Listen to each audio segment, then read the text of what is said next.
Okay, these problems are further a review for the unit exam. So on number 1, you have a basic chain rule problem. The way you could look at this is if you looked at it like y is something squared, and then y prime would be 2 something to the first.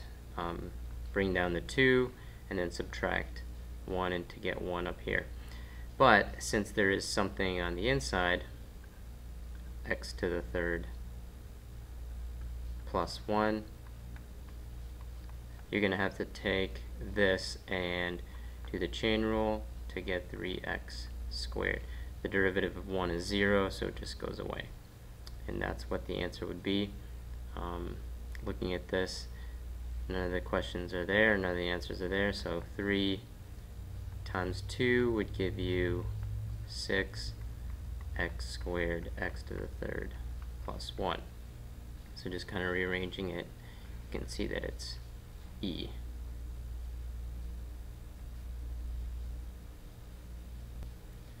Number 2, find f prime of 0, so you're going to have to find the derivative and then plug in 0. So f prime of x would be 1 over something. So again, maybe we'll look at it this way.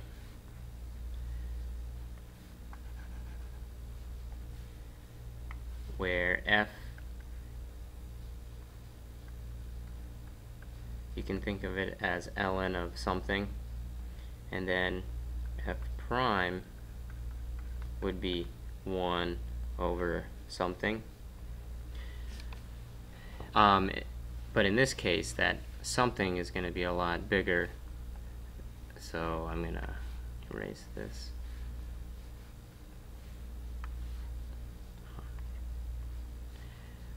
In this case, our something is x plus 4. Again, not enough room. Plus e to the negative 3x. So that's what would go down here, x plus 4 plus e. I'm going to keep erasing, to the negative 3x. And since there's a function, this is the function that's inside, you're going to have to multiply by the derivative of all of this. The derivative of x is 1, plus the derivative of 4, which is 0, plus the derivative of e to the something, which is e to the something. But I'm going to have to multiply by negative 3 because that something is a function itself. The derivative of negative 3x is negative 3. So I need to find f prime of 0, so I just need to plug in 0 everywhere. So 1 divided by 0 plus 4 plus e to the negative 3 times 0. We did this one in class, I'm just redoing it again. 1 plus 0 plus e to the negative 3 times 0 again, times negative 3. Let me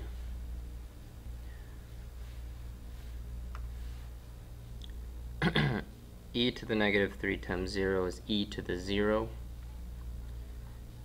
which is just 1. So I end up getting 1 divided by 0 plus 4 plus 1.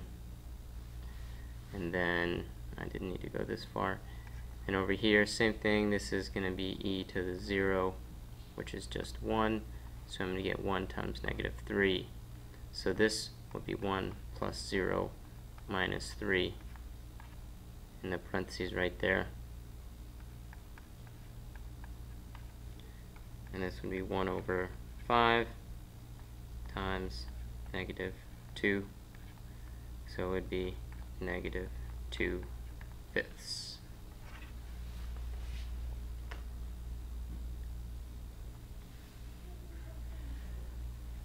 let f be the function given by f of x equals this. The graph of f is concave down when. So if I'm looking for concavity, I need to be trying to find when f double prime, and then the down part tells me that it's going to be less than 0 or negative concavity. The better way to think of f, so you can see what we need to, that there are two functions, is to split them up into two functions like this. So it would look like 2x times e to the x. Then you can see that we need to do product rule.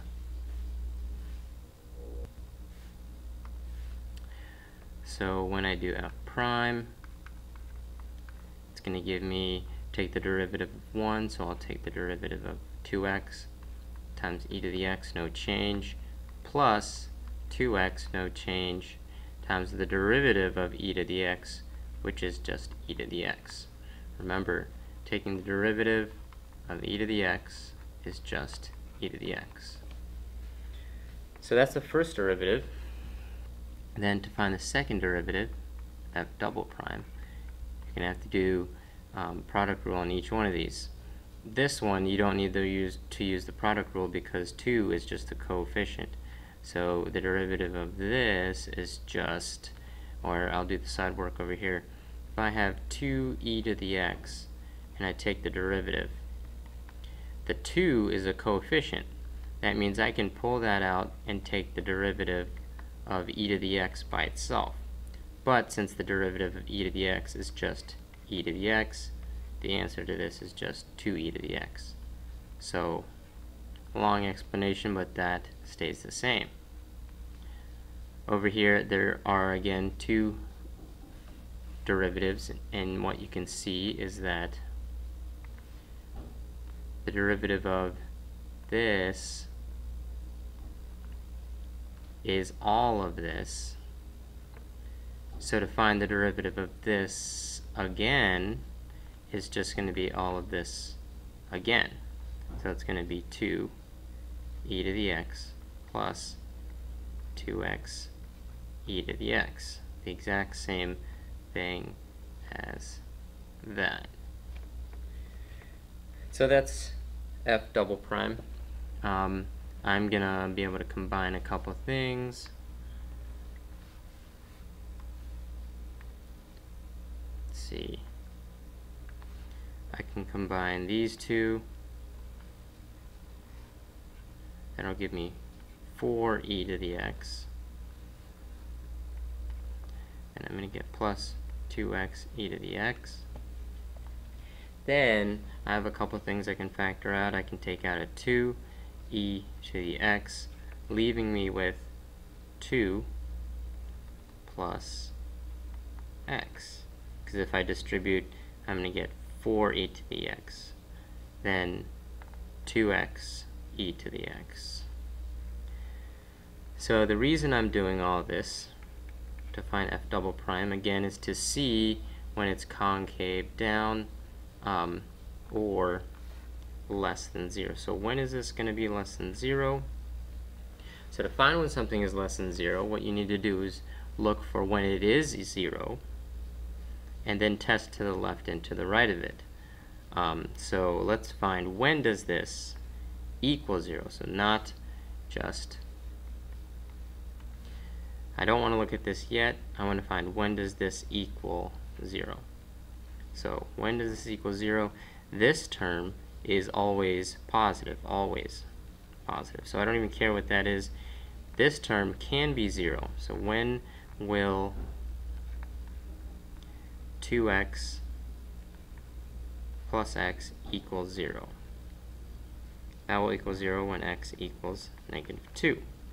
So I'm interested in looking to see what happens when x is -2 and on to the left and to the right of it. So I'll try -3 and I'll try 0. So if I try -3, because that will make f double prime, it'll be 0 here. Alright, so if I plug in -3 into f double prime, that would give me, this is positive, I said this is always positive. Plugging in a negative 3 makes this negative, so positive times negative is negative, and that would make f concave down.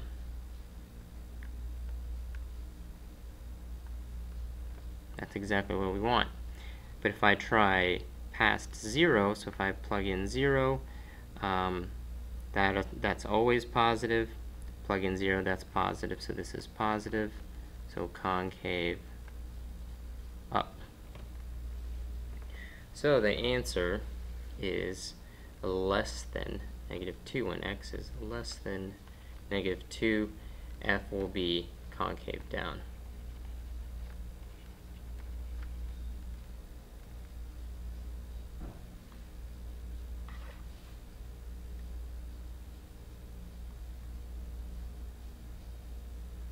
If I'm trying to find the equation of the tangent line to the graph of f at a certain point, to find the equation of the tangent line, I'm going to need two things. I'm going to need slope, which you can find by looking at f prime, and a point when x equals negative 1. This is also negative 1. So I'm going to need to find both of those.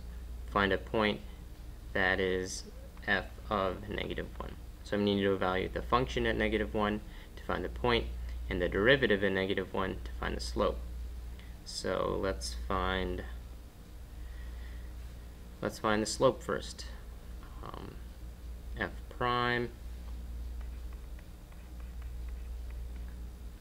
12x squared using the power rule minus 5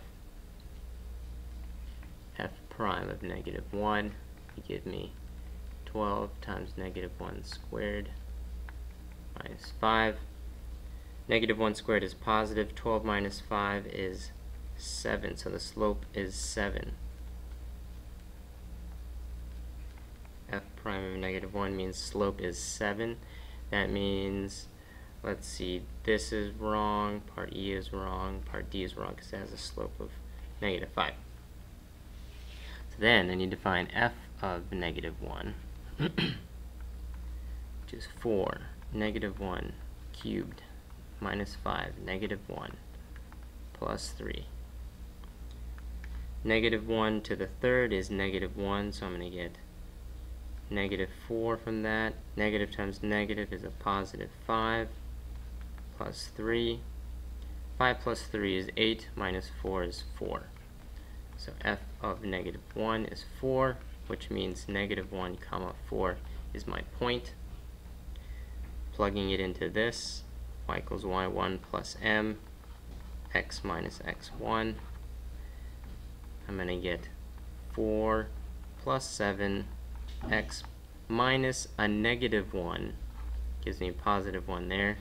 Start to simplify. 4 plus 7x plus 7. 4 plus 7 is 11. 7x plus 11.